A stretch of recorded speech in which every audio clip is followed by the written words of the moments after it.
Hvaljen Isus i Marija, dobra večer svima. Najprije da se zahvalim molitvenoj zajednici na novo rođeni i kad sam i prije čuo sam davno za vas, ali prvi put sam vas zapravo vidio u Banja Luci i onda sam rekao to nije zajednica, to je institucija. A sada kad sam prisustvovao ovom Božjem slavlju, ovo i vidio kako to izgleda, onda kažem to je i Božja institucija i Božjom rukom vođena institucija. I daj Bože i molimo se našem nebeskom spasitelju Isusu Kristu da takvih institucija bude još barem 10.000 po cijelom svijetu. Hvala vam na pozivu, hvala Mati, hvala Vigoru, hvala svima ostalim što ste prisutni tu i hvala koji prate to na svojim mobitelima ili kompjuterima. Moja malenkost se zove Marijan Krajinović.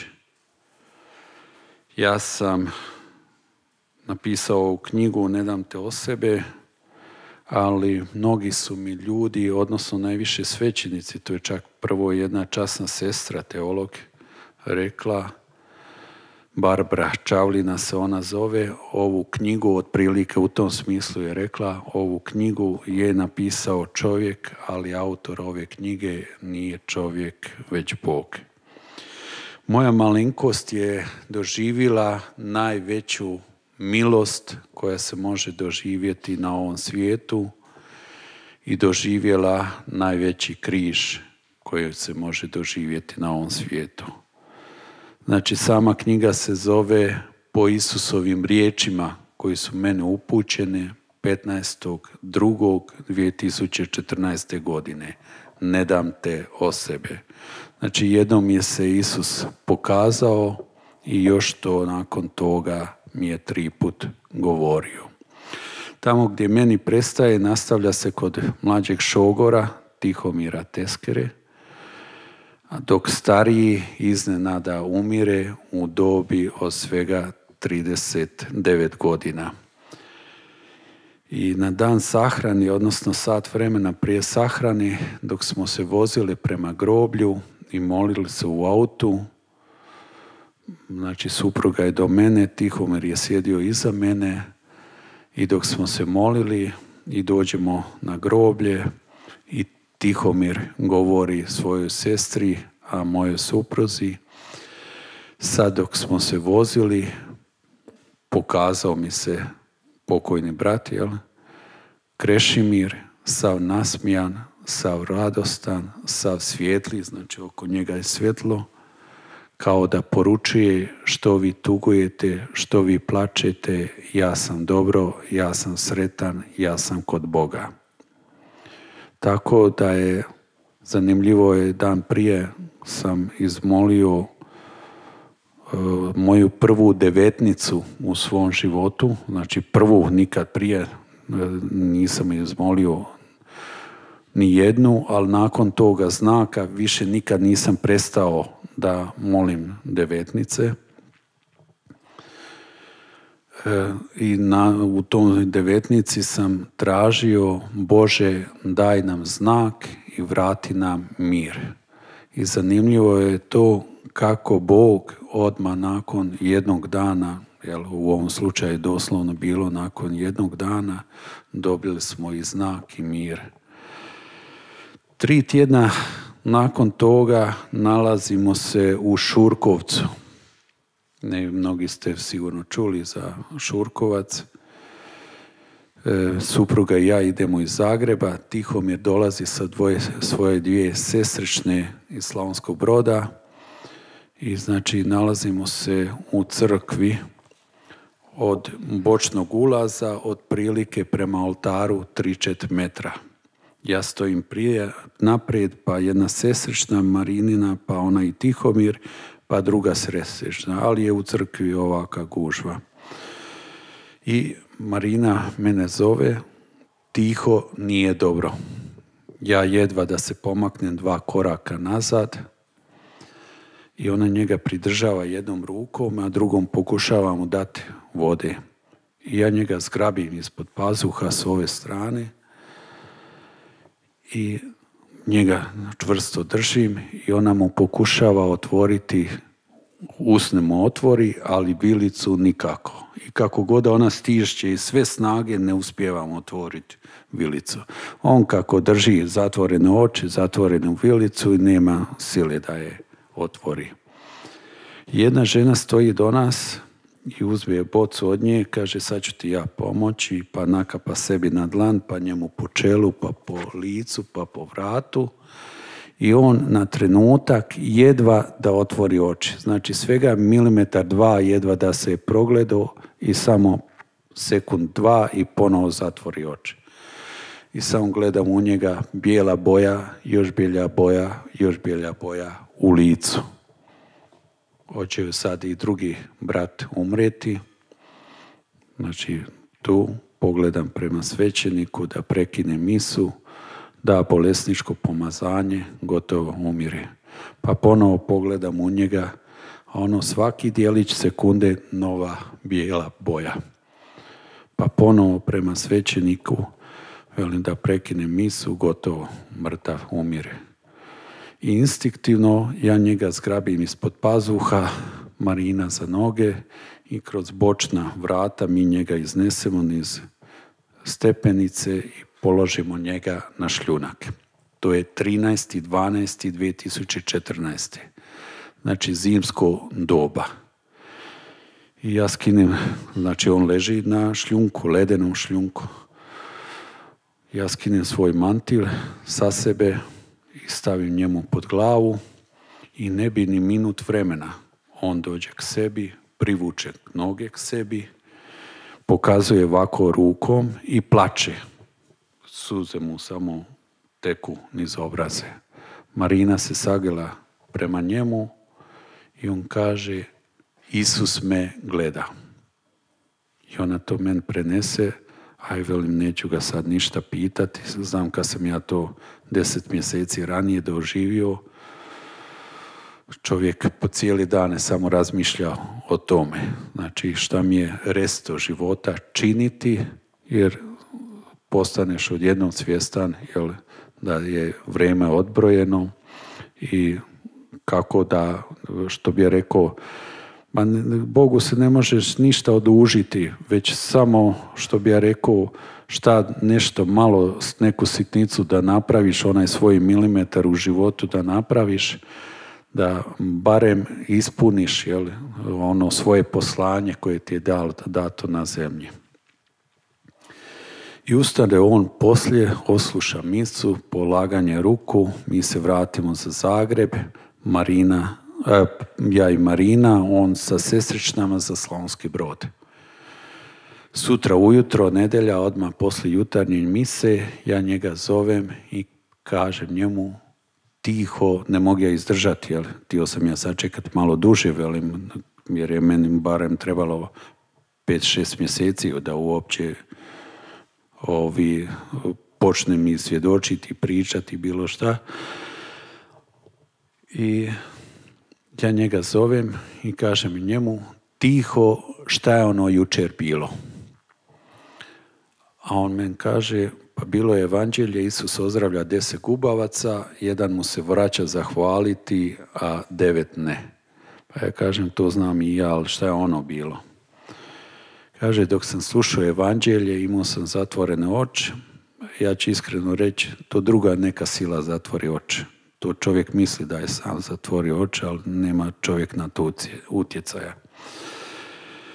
I kaže, u daljini se pojavljuje bijela iskričava svjetlost.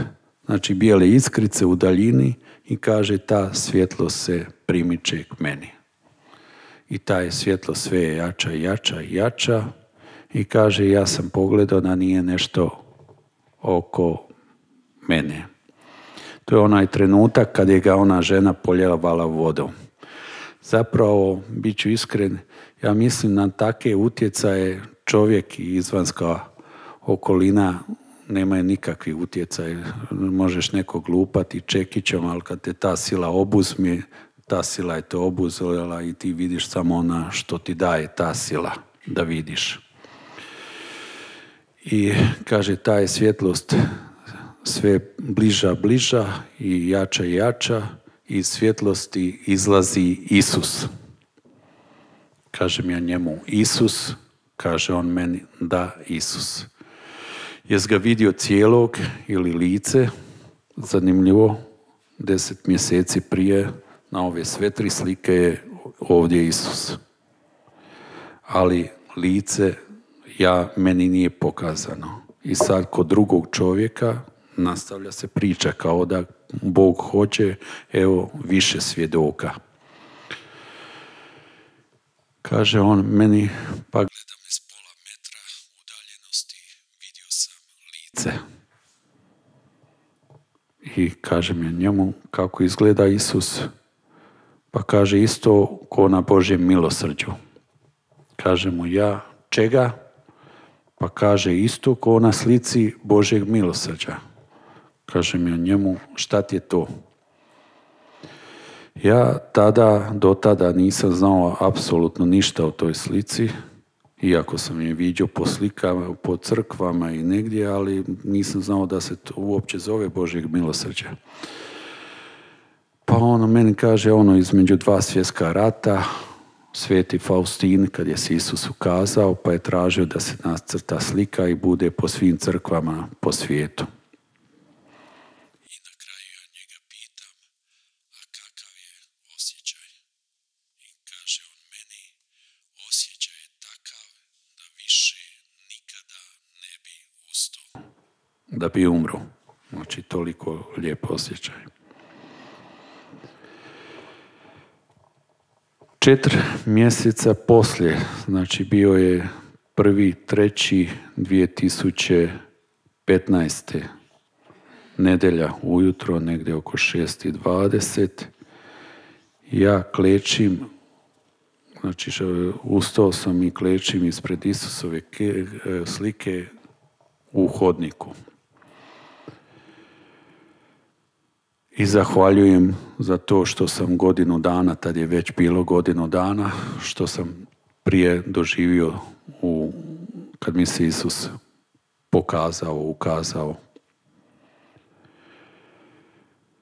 I dok zahvaljujem, odjednom osjećam Isusovu prisutnost i čujem pitanje. Hoćeš li biti jedan konac u mojoj haljini? I najprije Isusovo pitanje, najprije ne shvaćam kakav je smisao konca u Isusovoj haljini, onda mi prolazi kroz glavu, shvaćam i kažem hoću.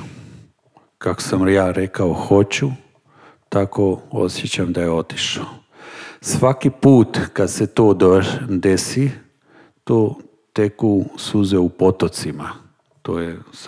To ne može zaustaviti suze koliko teku. Radosnice, to nisu žalosne suze, već radosnice.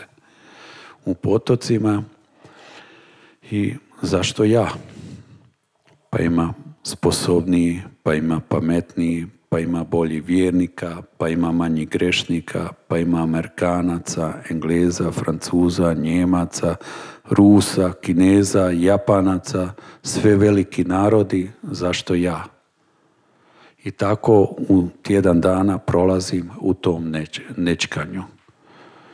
I ponovo 7.3.2015. znači to je bila subota ujutro, bio sam tada u duhovnim vježbama Svetog Ignacija i pročitam to što je Sveti Ignacija, što je predviđeno od Svetog Ignacija, što je predviđeno za taj dan. Pročitam ovaj dio iz Biblije, nemam pojma ni šta sam ovdje pročitao, ni šta sam ovdje, jednostavno ni na što se ne mogu koncentrirati. I ponovo osjećam Isusovu prisutnost i ponovo isto pitanje.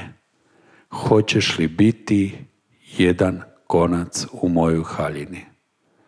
I sad ja imam spreman izgovor. Pa ima sposobniji, pa ima pametnija, pa ima bolji vjernika, pa ima manji grešnika, pa ima Amerikanaca, Engleza, Francuza, Njemaca, Rusa, Kineza, Japanaca, sve veliki narodi. Zašto ja? I samo mi dolazi, ako je da, onda je da, ako je ne, onda je ne. I onda ja ponovo kažem da. I toga dana, zapravo 7.3.2015. počinjem pisati ovu knjigu. I knjiga bi tu završila da je to bilo tada. Znači, tog dana počinjem pisati knjigu i ovo bi bilo knjige. Ovo sve poslije nastaje. Kad je knjiga stigla do ovdje, do ove karte, ima poslije još puno i prije toga je bilo nadnaravni događaj i poslije nadnaravni događaja, ali kad je bila na ovoj karti i bila je ona otisnuta. I uvijek je nešto neko sprečavalo da se već godinu dana je htio otisnuti, pa ne možeš registrirati zakladu, pa uvijek nešto. I konačno knjiga otisnuta, oštampana i drugi dan Božića 2017. znači prije 3 godine, 3 mjeseca, uzeo ja tada tu odštampanu knjigu i kažem svojoj supruzi, idem je odniti do Smiljana Pilipovića, znači tad je bila ovo knjiga, odštampana tako. Idem odnijeti do susjeda Smiljana Pilipovića, vraćam se za 10 minuta, pa idemo kod kćeri Marije u bolnicu. A meni srednja kćer Ana kaže, ali tata, rekao je, 11 godina, Ana se zove, ali tata, rekao je da knjiga nek se objavi nedjelju nakon Marijinog rođendana. Knjiga nije gotova. I sad Marina je pita, a ko je rekao? Iznad televizora u dnevnom boravku imamo Isusov kip i ona pokazuje na Isusa. A kad ti je to rekao?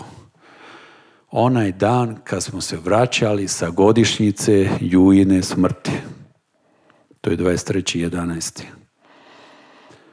I onda ja nju pitam, Ana, kak misliš knjiga nije gotova? Pa 7 profesora je na Katoličkom bogoslovnom fakultetu pročitali, niko nije rekao da nešto fali.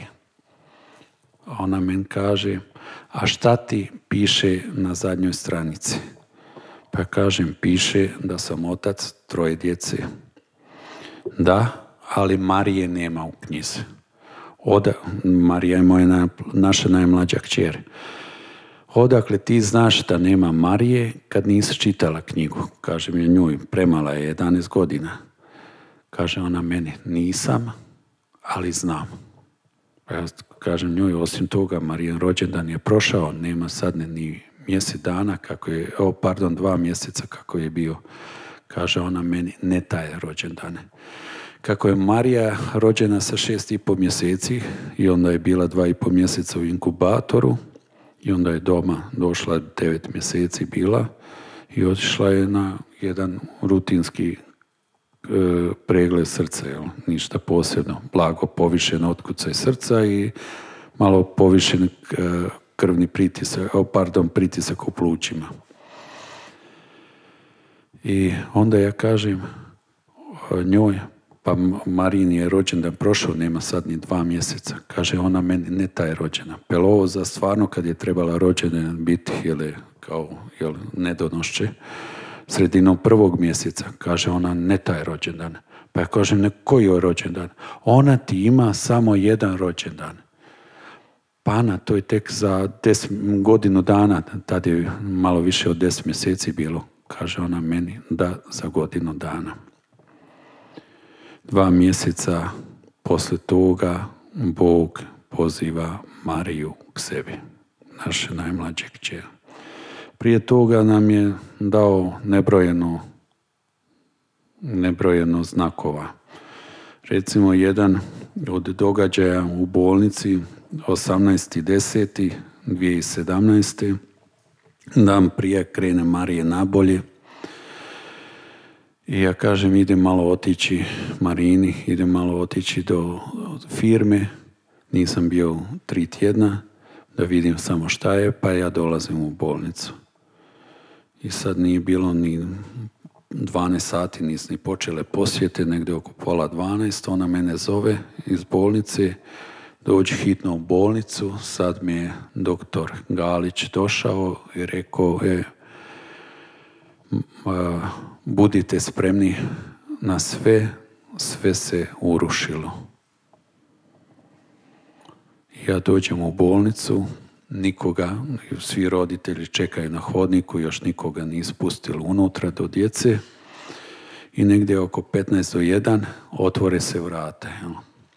I ja perem ruke, idem unutra, perem ruke, stavljam masku, onaj mantilo, ogrtač.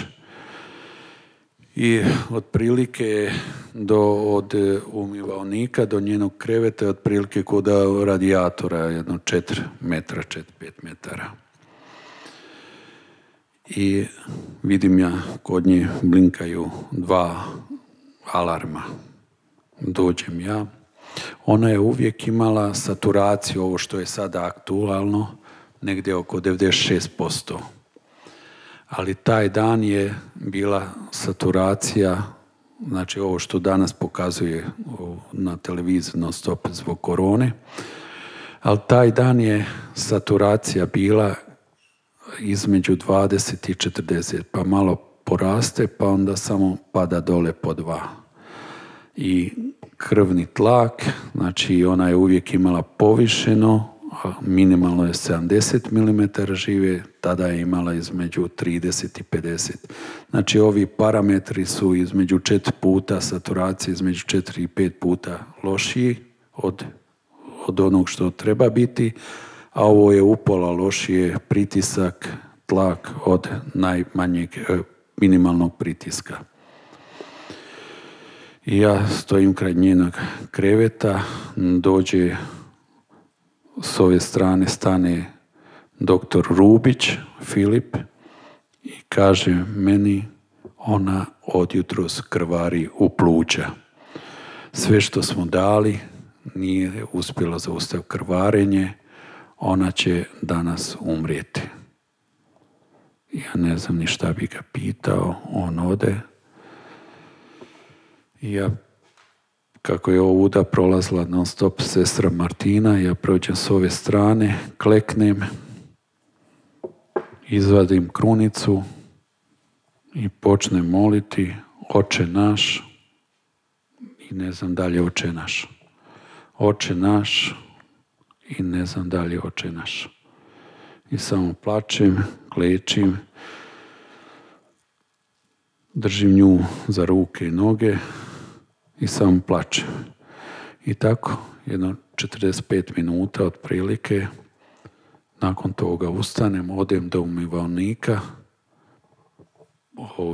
umijem se, popijem malo vode, promijenim masku, vratim se, kleknem i plačem. I držim nju za ruke i noge. Vidim i ja po boji kože, znači sva potpuno bijela koža, kako je počela gubiti tekućinu, odnosno kako krvari u pluća, onda je sva koža se poškarala od gubitka tekućine. Potpuno bijela i već temperatura tijelo se počelo hladiti. I negdje oko 3:10, 3:15 dođe doktor Rubić i Matić i tu stoji pored kreveta, ja sam tu klečim, plačem, ovdje je sestra Martina. I on gledaju u mene i nemoćno sliježu ramenima. I u tom momentu ja počnem Isuse zazivati. Isuse, zar me ne čuješ? Isuse, zar me ne čuješ? Isuse, zar me ne čuješ? Bože, zar nemaš dovoljno anđela na nebu da ti treba i moja Marija? Isusu sam je posvetio još dok je bila u utrobi majke. Isuse, zaustav krvarenje. Isuse, zaustav krvarenje. Isuse, zaustav krvarenje. Nemoj svoga nedostojnog slugu žalostiti, Zar ovi 500 krunica koji sam izmolio ničem ne služe? I ponovo iz početka, Isuse, zar me ne čuješ? Isuse, zar me ne čuješ? Tih 10 rečenica, doktori se zgledaju, pa pogledaju u mene, šta će, jel? I u jednom momentu samo osjetim neopisivi mir. Mir se ne može izvagati, ali da se može, što bi rekao, ko da je neko donio 10 tona mira. Neopisiv mir oko. Odjednom osjetim sam neopisivi mir. I shvatim da mogu moliti, izvadim krunicu i počnem moliti. Doktori su još bili par minuta i njihova smjena završava u 3, oni su možda bili do 3:20 i otišli. Ja molim krunicu i bio sam na drugoj 10.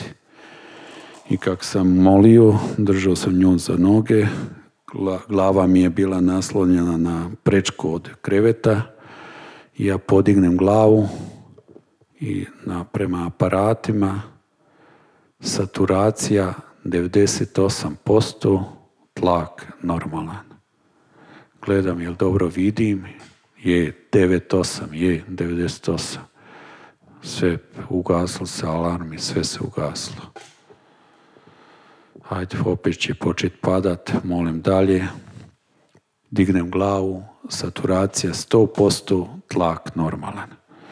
Molim dalje, kako dignem glavu, saturacija 100%, tlak normalan.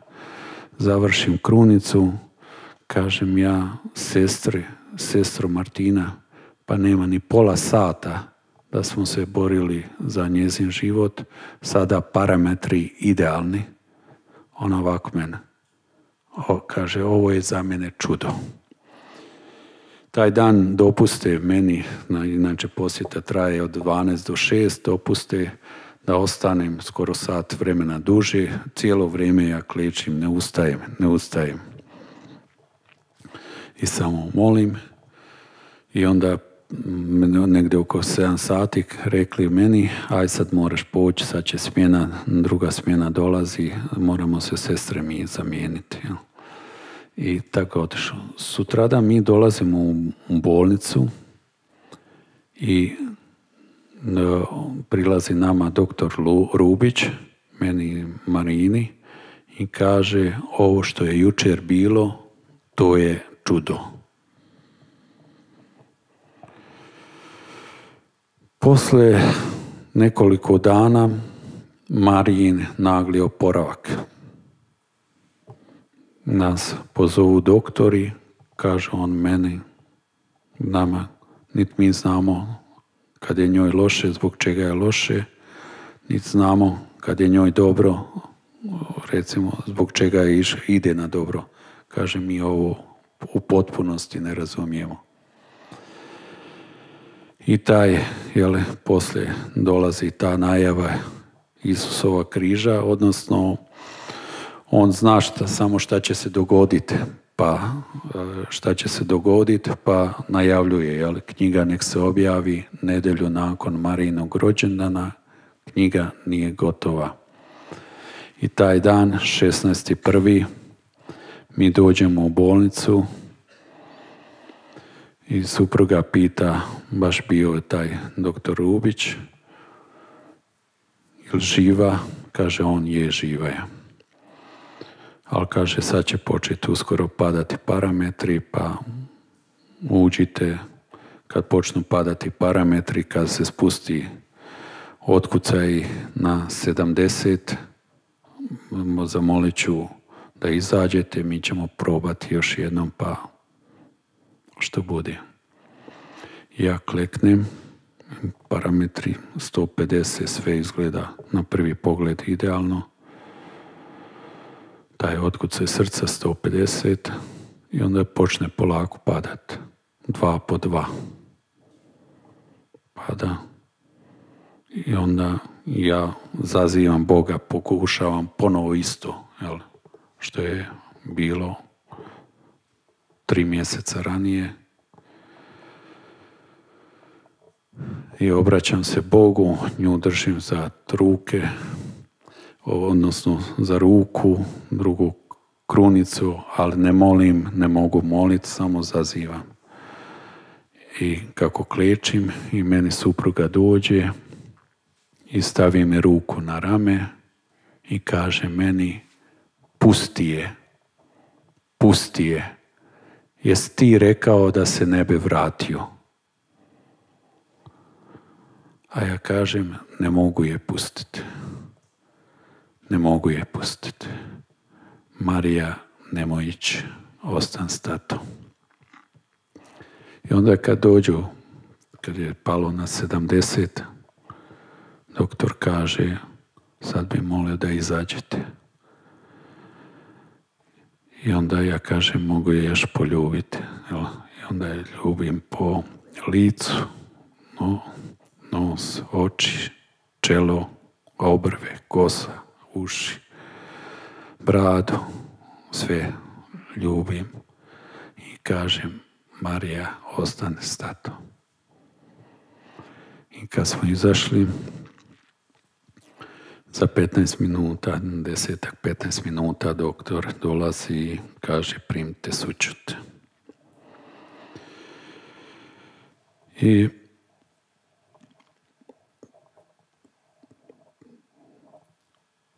uistinu to je ogroman križ, jel? To čovjek bi u svom životu dao 2 ruke, 2 noge, glavu i sve što ima za dijete. Sve. Oni koji imaju djecu to razumiju, donekle iako to nisu doživjeli, ali ne daj Bože, jel? Ali jedan čovjek, zove se Mirko Ćosić, me pitao, kako ti Boga hvališ, a uzeo ti je ono što najviše voliš? Ja sam njemu rekao, nema veće boli od te boli. To ti je, napravi se tu rupa, trajna rupa i čovjek nju pokušava na sve moguće načine zatvoriti, ali ne može zatvoriti. I uvijek ti nešto fali ti nešto. I njemu se kažem, nema veće boli od te boli, ali sada me Bog pita što hoćeš da ti učinim, učinit ću mi ti, a znam da je moćan i u prvom dijelu knjige ima strahovito puno čudesa, gotovo što sam zaiskao, to sam i dobio. Znači, baš neću reći čudo na čudu, ali puno je nadnaravnih događaja. I kažem njemu, i sad da mi Bog kaže, učinit ću ti što god zaišćeš, ne bi tražio da mi vrati dijete. Zašto? Kad bi ja svoju Mariju pitao, Marija bi li se vratila, znam šta bi je rekla, ne bi. A kako znam da bi rekla ne bi? Pa zato, kad je se meni Isus ukazao, to je tolika radost s druge strane, kod Isusa, da je meni prolazilo kroz glavu, imam ženu, imam djecu, ali kraj Isusa mi je tolika radost, toliko lijepo, da bi isti moment otišao bez da se pozdravim sa ženom i djecom. I znam, tijelo će pasti, ja sam mrtav, a duša odlazi s Isusom. I zapravo cijela poenta je ovo, a duša odlazi s Isusom. Duša je konkretna materija. To nije ništa, jel? To je materija, to je konkretna materija. I ja sam uvijek mislio i kad se nešto spominje duša i to, šta je to, ko će to, šta je to. Ali zapravo duša je 100 puta viša od tijela. Ne manja od tijela, ona je 100 puta veća od tijela. I ona je materija koja isti moment nastavlja živjeti. Nju ne može ni ubiti niti metak, niti atomska bomba, niti bilo što. Znači ona je materija koja odmah nastavlja živjeti. Ako je pripadala Bogu, kod Boga ide u vječnu radost. Ako je Boga odbacila, i Bog nju odbacio. I recimo jednu od specifičnosti kako je s druge strane. Radost sam vam spomenuo, neopisiva radost. Ima još dvije stvari koje mi Isus pokazao. Neopisiva sigurnost i neopisivi mir. Ali ne mir, ovo što mi na zemlju zovemo mir. Nema svađa, nema sukoba, nema ratova i to. To je više stanje spokoja. Kad to doživiš, to sam želiš samo da vječno traje. Samo da vječno traje. Toliko je lijepo. Čovjek se ne želi više milimetar pomaknuti desno, lijevo, samo da to vječno traje. Zašto? Zato što je tako lijepo. Isto s jednim kolegom sam jednom sjedio i kažem ja njemu: Josipe, tamo kod Boga, iako ja to spominjem kratko u knjizi, ne spominjem Josipa jer to je se poslije nastanka knjige desilo, i kažem ja njemu: pa tamo kod Boga je kao da je bezvremensko stanje, kao da nema vremena. Kaže on meni: pa da, Marijane, mi ne znamo šta je vrijeme. Kažem ja njemu: Josipe, kak ne znamo šta je vrijeme? Ti studirao strojarstvo, ja strojarstvo, znamo kako se definira sekunda, iz sekunde znamo sve ostalo. Kaže on: da, mi znamo šta je sekunda, ali ne znamo šta je vrijeme. Odakle vrijeme dolazi, kud vrijeme ide, ali znamo da strahovito brzo prolazi. Jučer, kaže, bili smo studenti, evo sad smo već odavno, što bi rekao, i oženjeni djeca, i djeca su nam već porasla i to, još malo i gotovo. I da, u to, iako je, znači, s one strane, kod Boga je kao da je bezvremensko stanje. Sad zamislite da sad ovdje na zemlji možemo isključiti vrijeme. Znači sad da ima neki šalter, mi kažemo isključimo vrijeme. Nema više 8 sati, nema 9 sati, nema 7 ujutro, nema podne, nema od toga. Zanimljivo, odjednom bi nestali svi problemi. Znači više nema ni jednog problema zapravo kad sam se vrijeme isključi. I puno je toga još stavljeno. Recimo, ono što ne stoji u knjizi, ali bi vam htio o nadnaravnim događajima koji su se poslije desili. Pa jedan ću vam ispričati. Prošle godine, 2.3. sam išao u Viroviticu u Hrvatske duhane na jedan sastanak i poslije Bjelovara jedan čovjek stopa iz smjera Daruvara prema Virovitici. Ja njemu stanem, on sjedne kraj mene, kaže: ja sam ti tu hrvatski vojnik, tu sam u Daruvarskim toplicama, trebam u banku u Viroviticu, ja sam ti iz najistočnijeg mjesta u Hrvatskoj, tamo na granici sa Srbijom, općina Županja. Kaže: ako ne znaš gdje je to, kaže tamo gdje je jedan svećenik, možda se kaže čuo, tamo gdje je jedan svećenik smijenjen. Kažem ja njemu: da.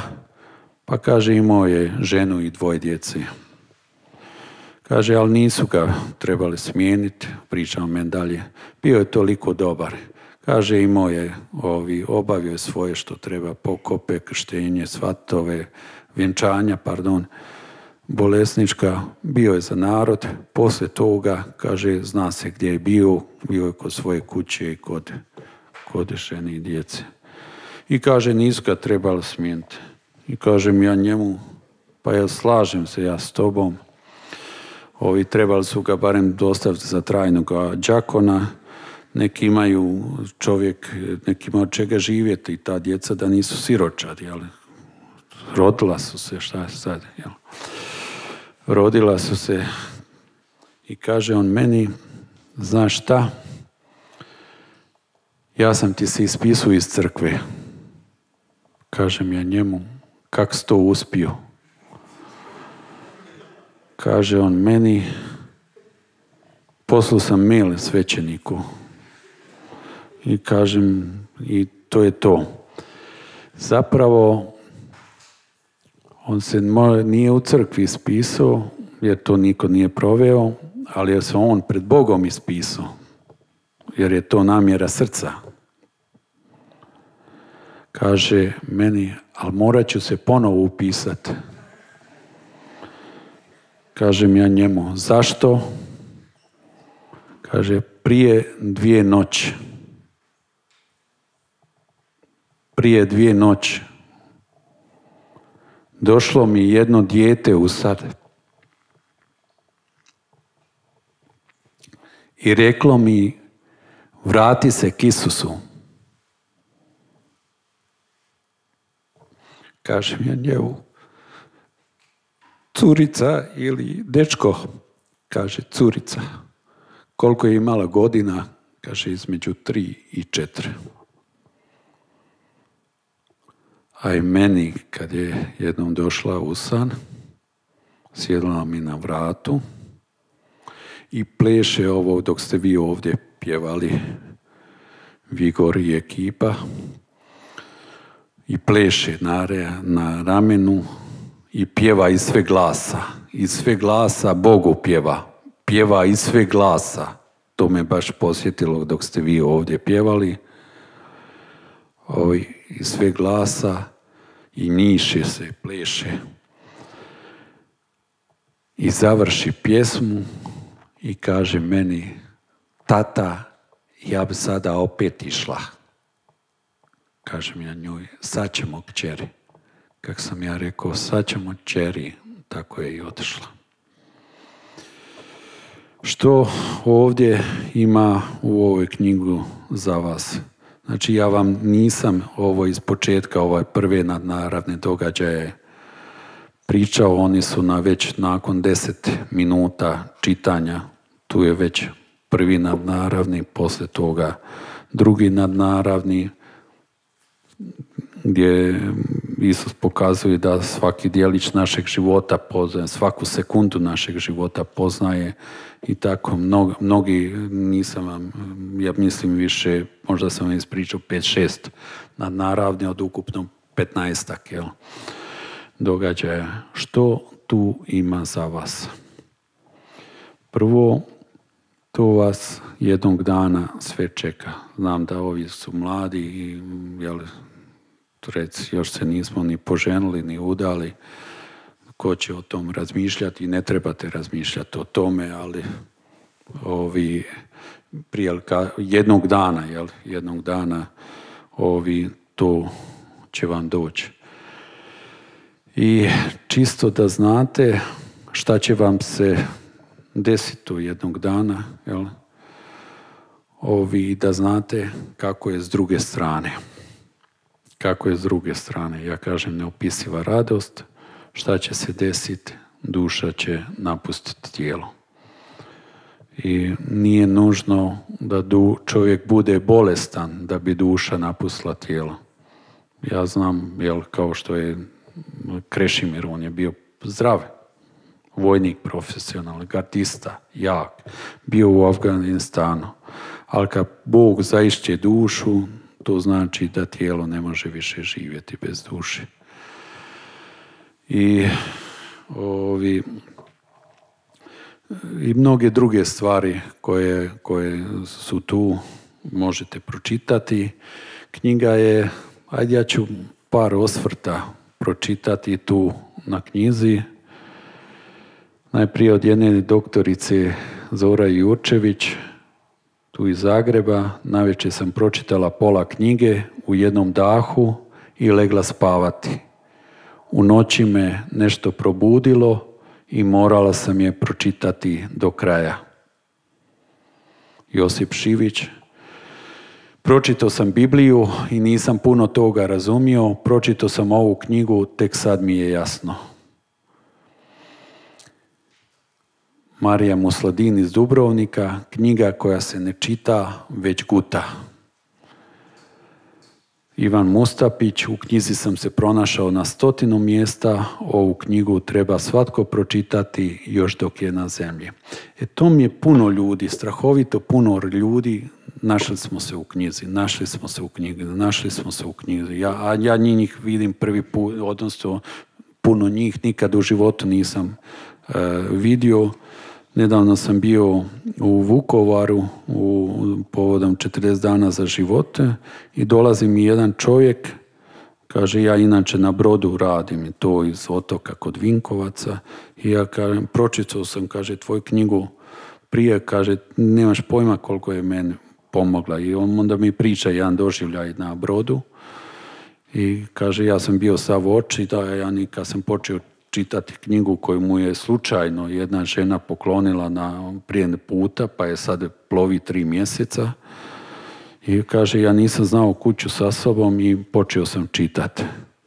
I kaže, kad te Isus pitao, hoćeš li biti jedan konac u mojoj haljini, ja sam skočio i viknio, Isuse, hoću ja biti jedan konac u tvojoj haljini.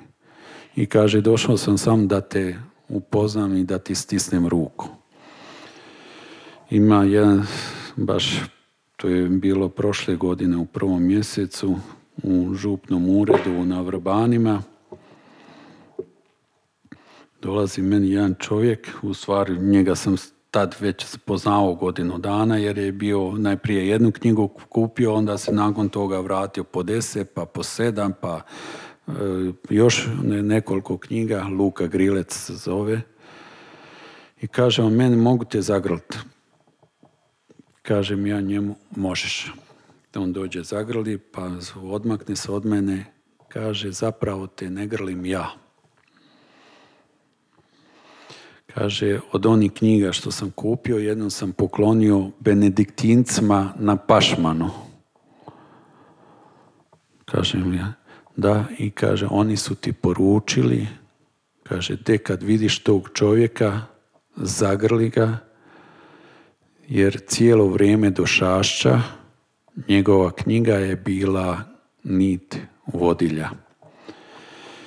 I sad ćemo uskoro, još pjesma ostaje na kraju, koja je na kraju knjiga završava sa jednom pjesmom, pa je tu i Krešimir i tu ekipa iz novorođenih, i prije nego oni ima i počnu svirati tu pjesmu. Htio bih reći, ima više ateista koji su se obratili nakon čitanja knjige, i jedan od tih osvrta imamo ovdje. Kao ateist iz bivše Njemačke demokratske republike, ova knjiga me motivirala da se bavim pitanjem vjere. To me pomaklo i duboko dotaknulo. Razmišljanja o Bogu i Isusu neobično je iskustvo u našoj užurbanoj svakodnevnici. I ja kad vas gledam, vi ste toliko sretni. I hvala Bogu, i trebate biti sretni. Gledam kada slavite Boga i sav se naježim. A sad ta Beate Mensing, ona je bankarica, ona dobro živi, u banci radi, dobro zarađuje, ima sve, a prazan život. I ja njenog supruga dobro poznam, ali nju nisam znao da je ateist, jel? Sad zamislite da vi ne znate se ni prekrstiti. Ona ne zna šta ovo znači kad se prekrsti. Ona ne zna Oče naš. Ona ne zna Zdravo Mariju. Ona ne zna ni jednu molitvu. Ni jednu jedinu molitvu. A ima 55 i nešto godina. I ona to u 55. godini tek počinje učiti. koju vi imate sreću da ste s tim rođeni. Hvala vam lijepo, a sad bi molio Krešu, Vigora i ostalu ekipu da izvode pjesmu. Znači, ova knjiga ima tu na kraju, inače košta 89 kuna.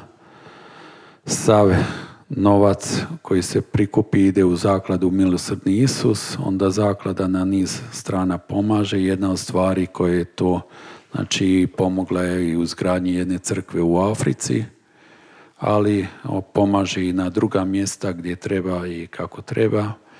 Pa ako neko nije ponio novce, može slobodno, a želi knjigu pročitati, može je slobodno uzeti. Hvala vam lijepo.